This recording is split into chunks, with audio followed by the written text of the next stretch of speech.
I'm taking my SAT on August 24th. That's in 41 days. My goal is to score at least a 1340, but I would love to aim higher. A 1400 just sounds like a dream to me. This video is super realistic. I'm not here trying to make 1500s, 1600s, claiming that this video will help you get a perfect SAT score.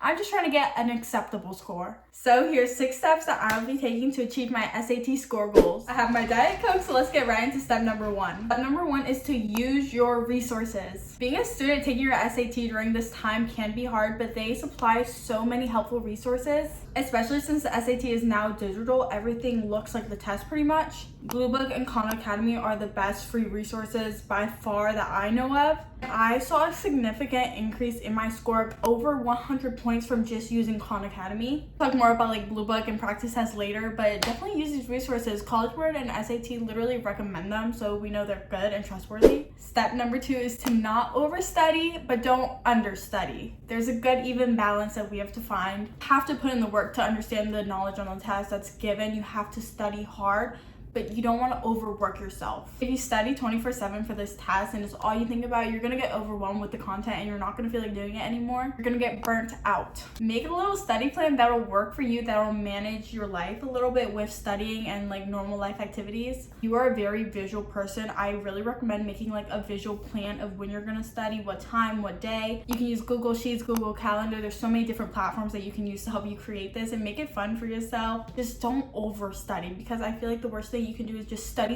get so overwhelmed with everything and just not be able to perform well because it's something that stresses you out so much. So form a plan that will help you manage it, kind of. Moving on to step number 3, and that is to take practice tests. The only way you're gonna get comfortable with taking SAT questions is taking ones that are literally a replica of it. Now that the tests are digital, it's literally the same layout, the same time, everything looks the same. The only thing that is different is the question. The question types are even the same. I wanna take these tests through Bluebook because that's actually the platform that you're gonna be taking your digital SAT on. Everything is like a photocopy of what it's gonna be like in real life, and that is like the most helpful strategy. I know it's hard, but you guys want to take these practice tests like they're the real thing. You want to sit down one Saturday morning and take the 3-hour practice test, because that's what's going to be most beneficial, because that's going to be what's like on the test. I know it's tempting to just take like one section and the next one later, but that's just not how it's going to be. Your brain's going to be worn out, you're going to be tired. The more you practice it, the stronger your brain will be and the easier it'll be on test day. Step number 4 is a hard one, but that is going through every single question you get wrong on the practice test and really understanding why you got it wrong and how to get it right next time. Bluebook and Khan Academy always give their explanations, but I know they can be a little tricky to understand. Sometimes I'm like, what are they even saying? Like, it makes no sense. If that happens to you for some of the questions, try looking up the question on YouTube or on a different platform. Seeing a visual video of someone actually doing the problem may be so helpful to understanding. Never move on without understanding a question. It's just not beneficial to you. You're gonna miss that type of question on the test if you don't understand how to do it now. Keep note of anytime you guess on the practice test, you may get it right, but you want to make sure you understand why you got it right if you guess. Step number 5 is to learn what you don't already know. I'd be like, Caitlin, that is so obvious. Why would I learn what I already know? What I mean by that is don't study things that are just simple to you because they're easier to study. If you know your trig and geometry on the SAT, don't just study that over and over and over again because it's fun or easy to study. You study things that are difficult for you to concept that might not be as fun or easy to study. For example, for me, circles are just so difficult for me to catch on, and I hate studying them because I get so many questions wrong and it's just not a fun time, but that's what I need to be spending most of my time on.